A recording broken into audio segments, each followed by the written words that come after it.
కోనసీమ జిల్లా రాజోలులో గ్లాస్ పార్టీలో గందరగోళం నెలకొందా? ఆ నియోజకవర్గంలో పాత నాయకులు కొత్త సైనికుల మధ్య కోల్డ్ వార్ నడుస్తుందా? పవన్ కళ్యాణ్ పర్యటనలో ఆగంతకుడికి బాస్ ఎవరిచ్చారు? పాత జన సైనికులను పక్కన పెట్టి వైసీపీ నుంచి వచ్చిన వారికే తాజా ఎమ్మెల్యే దేవ వరప్రసాద్ ఇంపార్టెన్స్ ఇస్తున్నారా? అసలు రాజోలు జనసేనలో నిప్పు రాచడానికి కారణమేంటి? రాజోలు జనసేనలో రచ్చ రంబోలా. గ్లాస్ పార్టీలో గందరగోళం. పాత సైనికులు కొత్త నేతల మధ్య కోల్డ్ వార్. కోనసీమ జిల్లా రాజోలు జనసేన పార్టీలో గందరగోళం నెలకొంది. రాజోలు నియోజకవర్గంలోని జనసేనలో రెండు వర్గాల మధ్య కోల్డ్ వార్ నడుస్తోంది. పాత జన సైనికులు వర్సెస్ కొత్తగా పార్టీలో చేరిన నేతలు అన్న చందంగా మారింది. ఈ వార్ ఇటీవల పవన్ కళ్యాణ్ పర్యటనతో రచ్చకెక్కింది.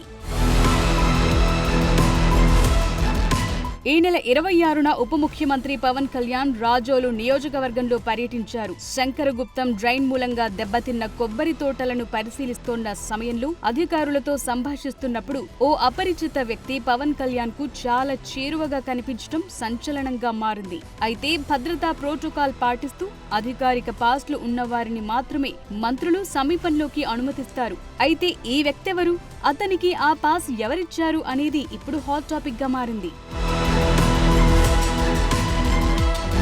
పవన్ కళ్యాణ్ కు దగ్గరగా వచ్చిన వ్యక్తి పేరు నరసింహ అని. అతను వైసీపీ నుంచి జనసేనలో చేరినట్లు పోలీసులకు జనసేన ఫిర్యాదు చేసింది. అయితే ఆ వ్యక్తికి విఐపీ పాస్లు ఇచ్చిన వారెవరు అనేది కూడా ఇప్పుడు చర్చ జరుగుతోంది. దీనిపై పాత జన సైనికులు బహిరంగంగానే ఎమ్మెల్యే దేవ వరప్రసాద్ పై విమర్శలు చేస్తున్నారట.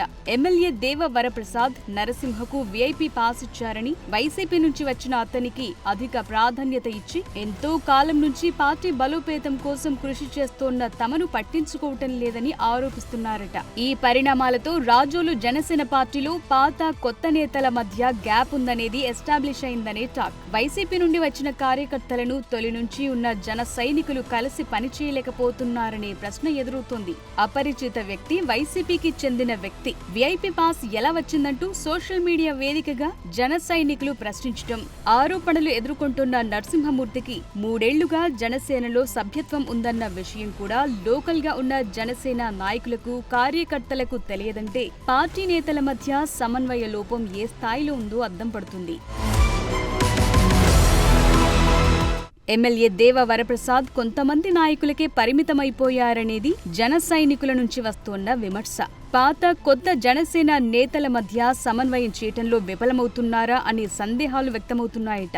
ఎమ్మెల్యే కార్యాలయంలో రెగ్యులర్ మీటింగ్స్ ఎక్కువగా ఉంటున్నాయి. అందులో పాల్గొనే వాళ్లు వైసీపీ నుంచి జనసేనలోకి వచ్చిన వారే కావటంతో ఇది జనసేననా లేక వైసీపీనా అనే విమర్శలు చేస్తున్నారు. కూటమి కార్యకర్తల సమావేశాలకు ఎమ్మెల్యే సరిగా హాజరవ్వటం లేదంటున్నారు. అసలు ఎమ్మెల్యే దేవ వరప్రసాద్ వైసీపీ నుంచి వచ్చిన క్యాడర్ కు ఎందుకు ప్రాధాన్యతిస్తున్నారు? అభివృద్ధి పనుల్లో వారికెందుకు పెద్దపీట వేస్తున్నారో అర్థం కాక లోకల్ జనసేన కార్యకర్తలు తలలు పట్టుకుంటున్నారు. ఎమ్మెల్యే ఫీల్డ్ విజిట్స్ లోనూ జనసేన, టీడీపీ స్థానిక నేతలు అరుదుగా కనిపిస్తారని, వైసీపీ నుండి వచ్చిన వారే ఆయనతో ఉంటారని కొంతమంది జనసేన సీనియర్లు మాట్లాడుకుంటున్నారట. దేవ వరప్రసాద్ను ఎమ్మెల్యేగా గెలిపించేందుకు అహర్నిశలు కృషి చేసిన కార్యకర్తలు ఇప్పుడు ఆయన టీంలో కనిపించడం లేదంటూ ఆవేదన వ్యక్తం చేస్తున్నారట. సభ్యత్వం ఉందో లేదో కూడా తెలియని వారందరూ ఎమ్మెల్యే చుట్టూ తిరుగుతున్నారని, వారిలో వారే చర్చించుకుంటున్నారట. పార్టీలోకి వచ్చిన ఇతర పార్టీల నేతలు తమదే పెత్తనం అనే విధంగా వ్యవహరిస్తున్నారనేది పార్టీ కార్యాలయానికి తరచూ ఫిర్యాదులొస్తున్నాయి. అయితే నేతల మధ్య విభేదాలు సృష్టించేందుకు అనేక మంది ప్రయత్నిస్తున్నారని పలు సందర్భాల్లో పవన్ కామెంట్స్ చేశారు. అయినా కూడా స్థానిక ఎమ్మెల్యేలు జనసేనాని వ్యాఖ్యలకు ప్రాధాన్యం ఇవ్వకుండా వైసీపీ నుంచి వచ్చిన వారికే పెద్దపీట వేసే విధంగా ప్రవర్తిస్తుండటంతో లోకల్ నాయకులు తీవ్ర అసహనానికి గురవుతున్నారు. మొత్తంగా రాజోలు నియోజకవర్గంలో ఎమ్మెల్యే పనితీరు ముందు వచ్చిన చెవుల కంటే వెనకొచ్చిన కొమ్ములు వాడి అన్న చందాన తయారైందని జనసేన కార్యకర్తలతో సహా కూటమి నేతలు కూడా గుర్రుగా ఉన్నారట. మరి ఈ పరిణామాలతో నియోజకవర్గంలో బయటపడ్డ విభేదాలను చక్కదిద్దేందుకు సేనాని ఏ విధమైన చర్యలు తీసుకుంటారో వేచి చూడాలి.